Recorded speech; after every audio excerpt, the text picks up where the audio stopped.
Zamanın henüz kaydedilmediği, rakamların keşfedilmediği o tozlu geçmişe, insanlığın ilk pazarına gidiyoruz. Burada hayatta kalmanın tek yolu vardı. Elindeki fazlayı ihtiyacın olanla değiştirmek. Ancak bir parça deriyle bir testi sütü takas etmek her zaman göründüğü kadar kolay değildi. Bilim insanları buna ihtiyaçların çifte rastlaşması diyor. Yani her iki tarafında aynı anda aynı şeye ihtiyaç duyması zorunluluğu.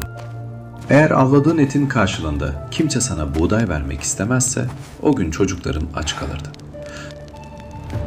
Mevsimler değişiyor, topluluklar büyüyordu. Ama bu hantal sistem medeniyetin ilerlemesini yavaşlatıyordu. İnsanlık her kapıyı açacak, herkes tarafından kabul edilecek ortak bir değer arayışına girdi. İlk çözüm okyanusun derinliklerinden geldi. Parlak, dayanıklı ve taklit edilmesi imkansız kovri kabukları. Artık değer bir kesenin içindeki bu küçük beyaz kabukların şıkırtısında saklıydı. Dünyanın bir ucunda ise Aztekler ormanın en kıymetli hazinesini yani kakao çekirdeklerini para niyetine sayıyordu. Pasifik adalarında ise devasa rai taşları fiziksel olarak taşınmasa bile sahipliği değişen dev birer servetti. Tuzdan tütüne, obsidiyenden fil dişine kadar her coğrafya kendi güvenini farklı nesnelere yüklemişti. Roma ordusunda askerlere maaş olarak verilen tuz aslında salarium, yani bugünkü salary yani maaş kelimesinin de atasıydı. Ancak doğanın bu hazineleri zamanla yetersiz kaldı.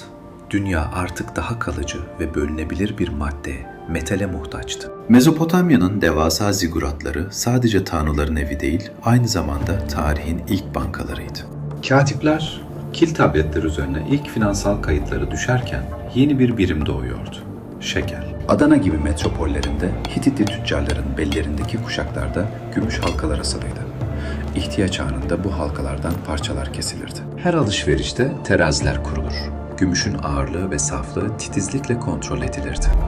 Antik Mısır'da ise deben adı verilen bakır çubuklar ticaretin standart ölçüsü haline gelmişti. Metalin gerçek olup olmadığını anlamak için kullanılan mihenk taşları dürüstlüğün ve ticaretin yeni bekçisiydi. Fakat her seferinde tatmak büyük bir zaman kaybıydı.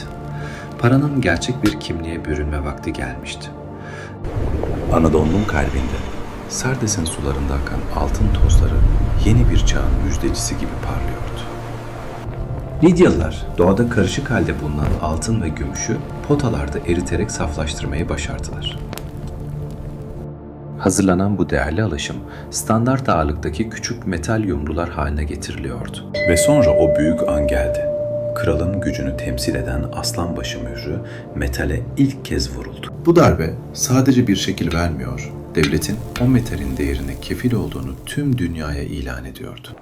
Tarihin ilk sikkesi olan Lidya stereti artık tartmaya gerek duymadan güvenli harcanabiliyordu.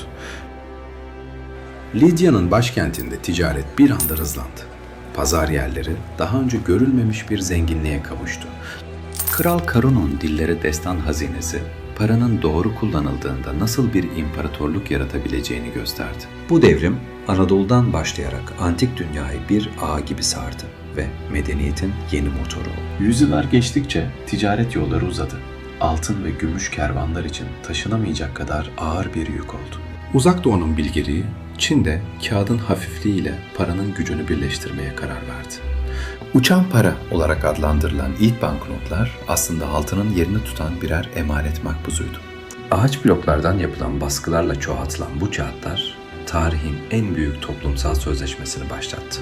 Venedikli gezgin Marco Polo bu sistemi gördüğünde kağıt parçalarının altın gibi kullanılmasına hayret etmişti. Altınlar devletin kasalarında güvenle beklerken onların temsilcisi olan kağıtlar dünyayı fethe çıkmıştı. Zamanla kağıt paralar daha karmaşık sanat eserlerine ve ulusal kimliklerin birer sembolüne dönüştü. Bugün kullandığımız o kağıt parçaları aslında binlerce yıllık bir güven ve teknoloji birikiminin sonucudur. Artık para fiziksel bir nesne olmaktan çıkıp ışık hızında hareket eden dijital sinyallere dönüştü. Bir kartın dokunuşuyla gerçekleşen o küçük işlem aslında Lidya'daki aslan mührünün modern versiyonudur. Ve şimdi merkezi olmayan bir güvenin peşindeyiz. Blok zincirleri, paranın geleceğini yeniden yazıyor. Cebimizdeki cüzdanlar artık sadece birer ekran. Ama temsil ettikleri değer hala aynı.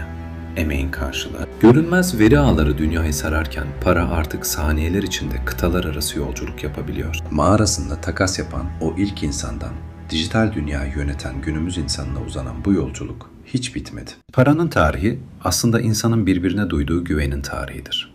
Ben Ayson Saga. İzlediğiniz için teşekkürler. Eğer içeriklerimizi beğeniyorsanız kanalımıza abone olarak ailemize katılmanızı istirham ediyorum efendim.